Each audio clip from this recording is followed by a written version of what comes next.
Arwaki ni machiegni nyakwara moga jwangi chenro makawuono mar Ohala Gi Mwandu. Ma en chenro mamedo kono ni yore mopogore opogore kaka inyalo chako ohala kendo tayo makare.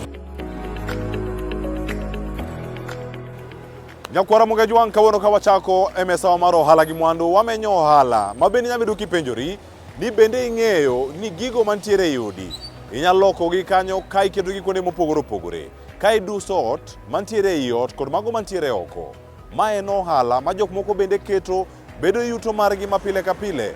Kawuono watwaka kod Millicent Ogosi ma ja ohala e kaunti ma Kisumu, mano ma wuon Home Afrique Interiors and Exterior Designs. Kawuono omiyo wariekni mopogore opogore kaka ichako ohala machalo gima kendo kaka itaye. Wawinjane kaka nochako gi kaka odhach kode.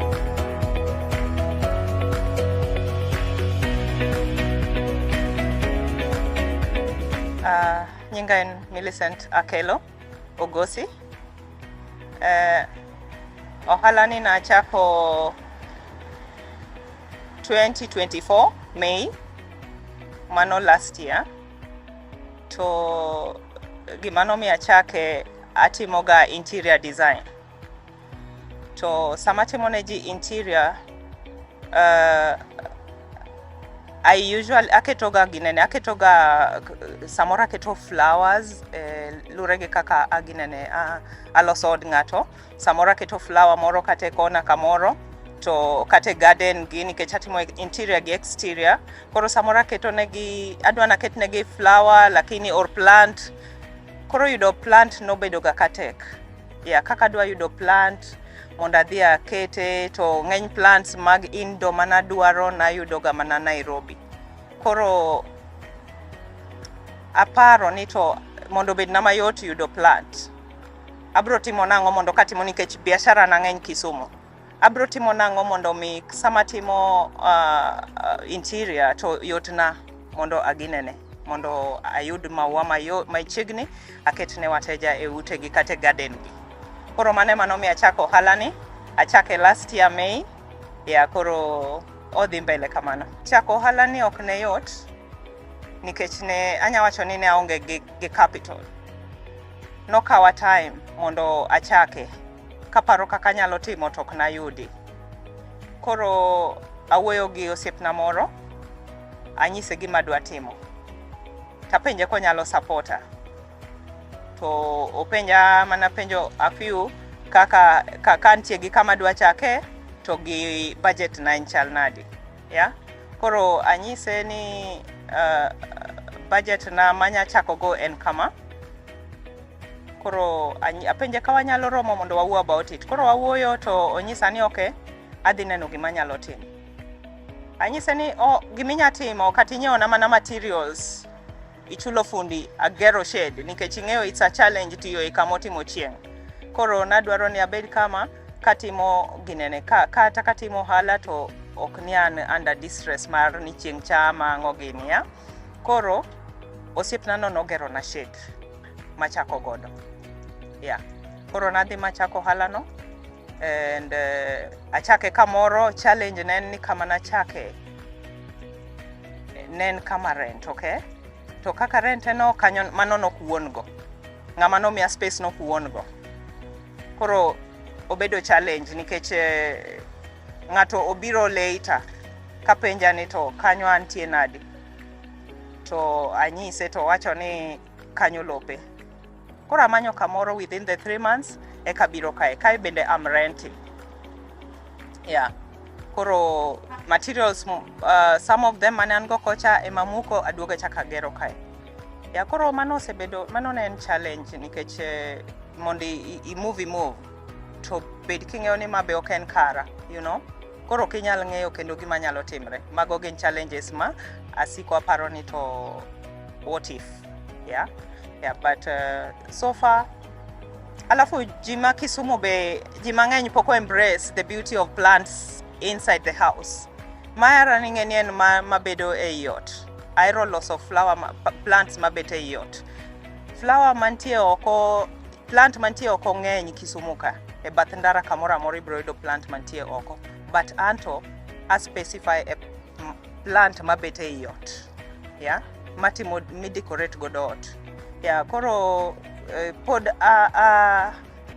amanyo clients mondo her gima chal kama. But nitiere, I'm happy ni nitiere jok mong'eyo mak gin ka gibiro, some of them be miya nyaka ideas ni to okimany na machal kama makama, they give me ideas mar gima gidwaro. Okay, yeah, koro akelo plants be kalure gi dwaro mar mteja.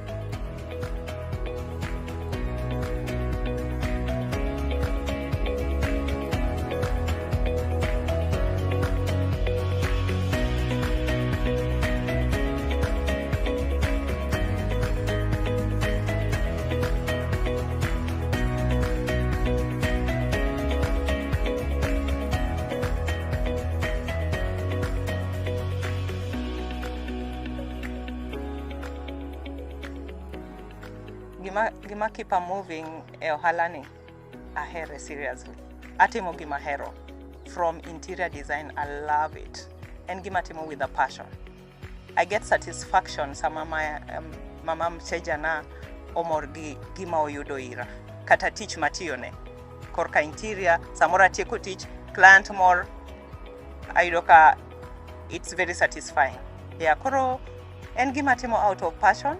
I really look forward every single day monda bikae, monda attend to my clients. Anything magola kae en gima chuna nikech ahero ni personally a deal gi clients awuon. Ya okairo weyo ngato ni ang no wuona gi client. Ahero ni atime kenda. Koro ka client oyuda nikech samoro ane field e tij interior. Ya, tido ka samoro ngato mayude ngama we mang ne gi yudi. To ka ngawinjo ni client na moro biro kata mano osenyisa ni abro biro, awinjo marach. Nikech dairo ni client na no yuda mondo awuo kodgi. And then maen gima dwaro ginene, odwaro ngat ma guide ni to maen maua ina mane kakete ot o behave nadi, odhi chanda, odwaro light koso odwaro kama tipo ntie, koso odwaro pi mang'eny, koso odwaro pi matin gi kainago. Mago gik ma ane manyalo nyiso client. Ngama weyo samoro ok ong'e ahinya ni to ng'anyis ng'ane nango. Nikech an mara no en passion to en gima I've learned over the time. Yeah, kendo nikech no kang'eyo ga plants before, to kana chako biashara, I've been reading about it. Koro sama somo no to ayudo information. Maka client obiro mo penjo moro, ang'e kaka duoke. Kenda konyo gi a lot nikech yudo ka openya ni to mane manya kete bathroom, mane manya kete living room, mane manya kete bedroom, mago gik ma ane manyalo konyo gigo. And how does the plant behave? Mano be ane manya nyiso gi ni plant ni eno behave kama. Kikete nyaka make sure no yudo some light, or nyaka make sure no yudo enough water, or don't overwater it. Mana kaka nawacho ni challenge ene ni yudo wateja every other time. But chudo ne okrach nikech kiyudo jomoero plant, inyalo yudo ka in a day ngato biro to kawa plants kata maromo 30,000. Tiyudo ka the whole month samoro pok iuso. Then ngata chiel biro to nyiepo like that. Or week moro ena week ma ngato biro. Kendo chaki yudo kiloso pesa maber, okay? Yeah, koro chudo ne anyalo wacho ni okrach, en mana ni client flow ema samoro pod tin. But okane kama no buoga nikech the trend mar nyiepo kae en mana plant lovers. Ngamo biro ko hero flower, obro kaw with good amount. Yeah, masamoro amount mangata chelo chulo is enough to cover my bills for the business. Yeah, koro okanyalo wacho no rach. Ananya wacho no ber. I'm looking forward to even it getting better. And interest, more interest. Yeah, and more interest nikech kaneno ka inge sama okineji joknyepa enya to chunyi to. Yeah, so anya wacho na say again the fact ni clients gabiro ginyepo maber, ayudo more interest to mondo med build this thing. Otherwise inge chopo sama you just feel like ber mondo kara alor gini nikech koko tim na maber kara koro alore, but aneno kotimo na maber koro interest is developing. To kata kineno komwa bete komni kata mabete no or mi bete gi this one, it's a set of gine kombe magi biro gi interest marni pod entiere within my interest of my passion of interior design and plants. Koro sani adwa chako ohala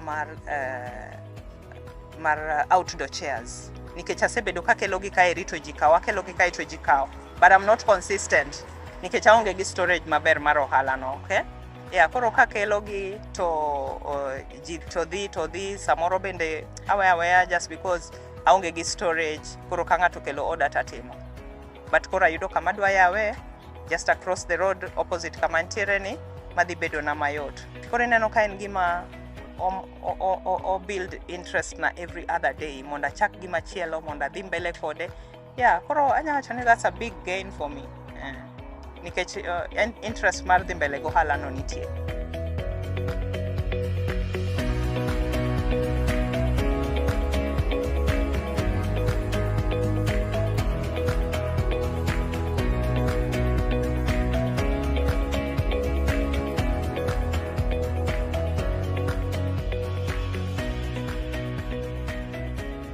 Komiya thuolo mar ariyo mar yiero ohala ne, abiro yiere kabisa. Reason nikech aseneno potential ne, to daer mana ni komiya chance no, ayuda a better place and do it better. But kata kama ntiere ni I'm giving it my all. Atemo mondo atime better so that ingeni kama ntiere miloso. Yeah, so for me, mae gima nyalo timo any day.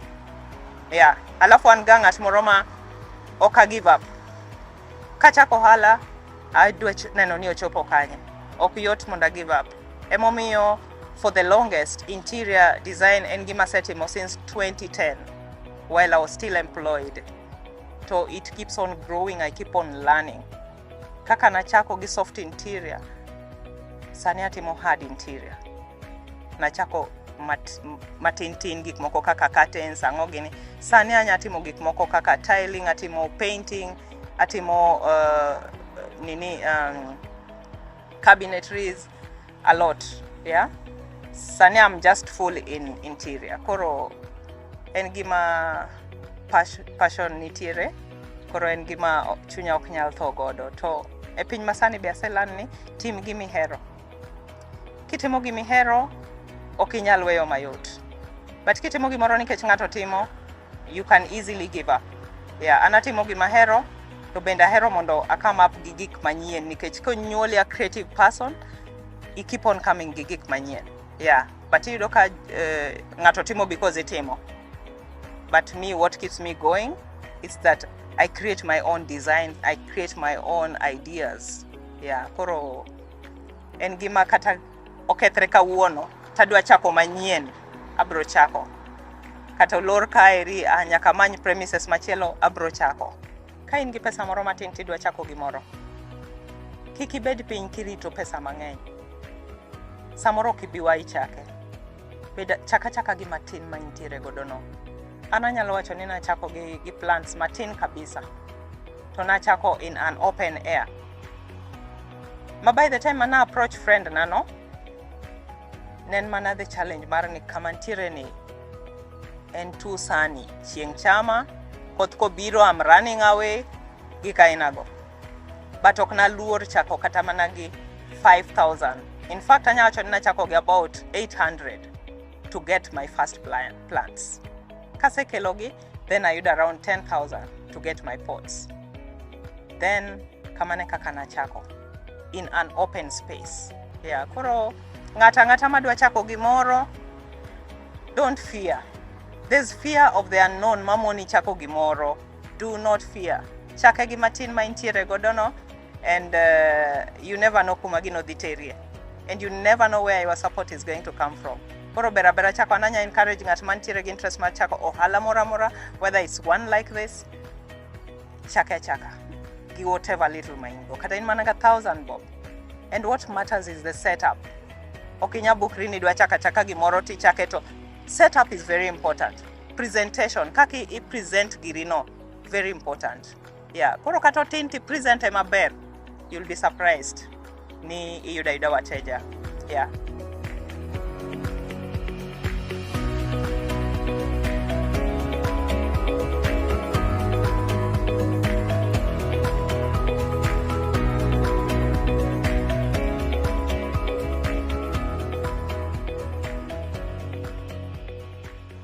Koro wayudre e yor mar airport kikadho Shell petrol station mar adek, bath station no ema wayudre. Kikadho Shell a few meters away wantiere a same side mar Shell no. Koro kia airport, that is in Kisumu. First Shell at the airport, then there's a middle one, then the last one. Kanga to dwarowa a lot of times entiere screen mar TikTok, but kuom jogo ma samoro watch to dwa goyo, number wa en 0755 458 904. 0755 458 904. Yeah, mane number wa, mane kaka wayudre.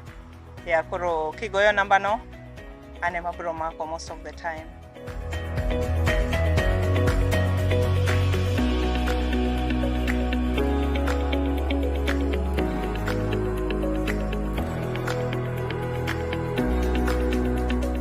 Nyakwara Mogejwang, ageno ni ohala ma itayo kanyo kod Millicent Ogosi County ma Kisumu omedi riekni moko kaka inyalo chako ohala kendo in bende itaye. En thuolo ni wakawo yweyo wa masani. Aduogo ka kod ja ohala mar juma. Kik idhi mabor.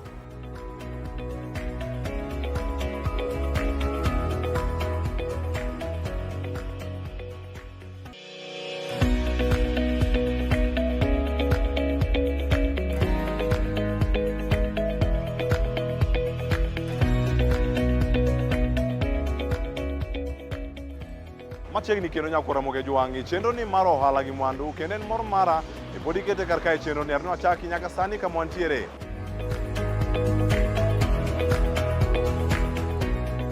Kawuono Nyakwara Mogejwang e chenro mar Ohala Gi Mwandu warango ja ohala mar juma ma igomio pod wago tache county ma Kisumu, kendo kar kae wawinjo sigand joot ma sigand Joseph kod jaode Christine kaka ne gichako ohala. Ohala ni mar bedo kod duka mag uso ice cream. Nyakwara Mogejwang en ohala ma ithoro neno kuonde mopogore opogore, to bende ing'e kaka ichake.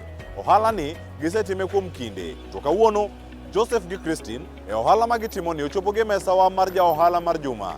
Wawinjane kaka ne gichako kendo kaka gidhi nyime kod ohala ni.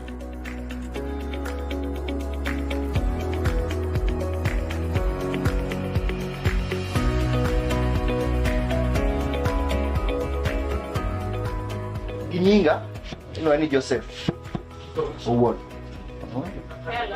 An ohala ni ok en mara ahinya, en mar jaoda Christine mar kanuse wuoyo kode. Koro natimo market research gi dho ngere gi development mar clientele. Koro chako manyo ji osiepewa family machako tijni. Gima ne gin the first clients. Koro isebedo kamano. Naturally no gima no ko inspire ahinya kaka profit inspire ji. Wana profit ok en gima neduong' na ahinya. Ne wada create gimoro maonge. Koro ice cream ni chalo en the simplest idea, but ji wuok mabor nyaka yo kano kucho ka biro kae. So the simplest ideas ema nigi no ohala. No, pocket really more complicated. Initial investment not heavy, but acquiring the parcel, the development, the facelifting, digi takes a lot of money. Gimana inspire wa mondo achaki kata gimana inspire mondo timre. Chandruok mokwongo en mar stima lal sana. Nini is heavily based on ice cream is heavily based on ice. Martinelli power nyaka bedra, but one generator as well. For power efficiency and power arch for the most part. Then in business ma change the time and seasonal, but pokobiro the challenge maduong cage marwene uso kata ko chuth kata chingri ngara ko chuth. Simply engage was create an environment which like a family for a family. For a family one, you will probably gabira. Machielo and all the manian. ma ng'ato pok otimo ka. Koro we learn as we go. For example, accounting nigi issues koro from accounting koro nyaka wasom, we count as we go, we learn as we go. So onge recipe mag ice cream because watimo mana value addition. Koro en creativity makoro wuotho go around. Creativity na makoro ginyalo loso gimoro maonge koro ka ng'ato noche gini jaber ya loso chal kamano.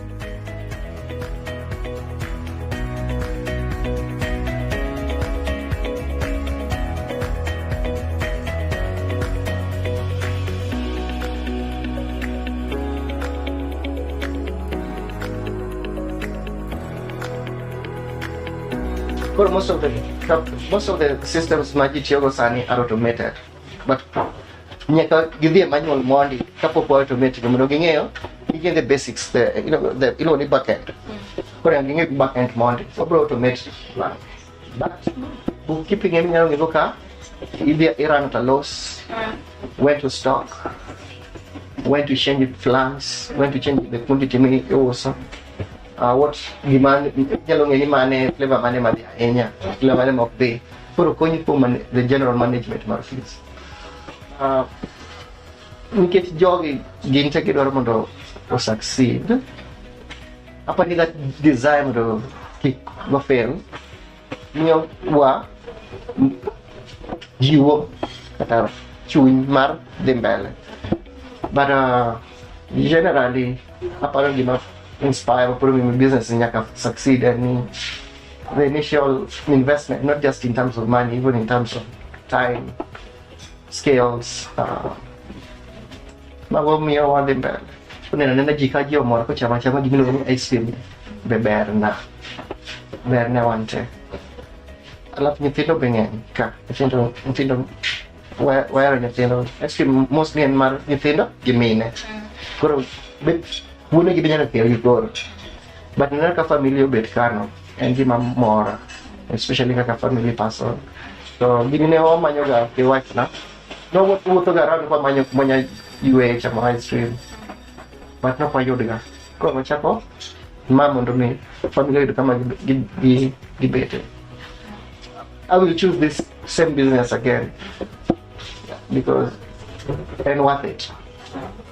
You think so big. You actually what you can think big. Okay, I'm gonna think big. Okay, I'm thinking big makes it. Think simple. My yacht no. Kada ken man loso juice. But lose kay believe me in passion. Yung passion na yun kanya. Dito dia ay nani pwede sa pesa. Ni man profit mo fungo niya niya. Profit important. But okay di man mo business. Yung mo yung commitment, di passion no. So di man yung committed, nato ngayon. Pero yung biro wadi dong yan, na yung committed, wewa support. Oro wewa, waere, wakonyero, business yan. Mano one. Second thing, a lot of people get capital, which is a bigger challenge, especially in the African setup. Man support system. BDG manyalo come in. Okay, actually, you got juice. You got the juice, for example, you got a fridge, you got a blender, you got a cooler, you got the commercial. You can get enough capacity in here. But can you see for example, can you see more Kamoro give us me Kamoro give you see more also fridge Kamoro. You say that business near fridge near brochuri most. Can you also blend? I think I say, you have to blend up on chili most. Koro building relation network, kinyo strategic networks. Kinyo kami bro yude, konyo work is important. Opportunity bedi pesa in cash. UFG is more important. UFG is important. Network is important. The third thing, my nata you will fail. Kicha ko gimana chani that is succeed. Failure no, niyo kinyal succeed. Kaya umay dinikete gino. Kasi ke, nati gimana boron.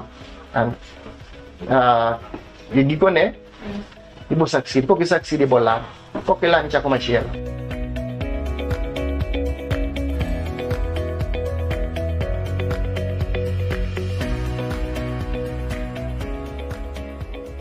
Nyakora Mogejwang sigana ka sigana mawakelo ni chendo ni mar Ohala Gi Mwandu en mar neno na dieri ibedo kod riekni kaka inyalo chako ohala kendo tayo yo makare.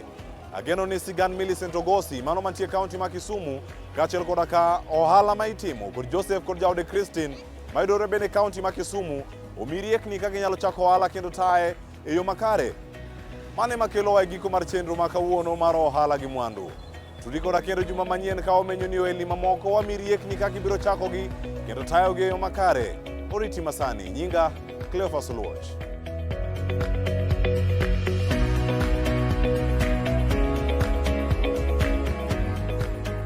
Mondo mine chenro ni kod mamoko mag Ohala Gi Mwandu, donji e viewsasa.com.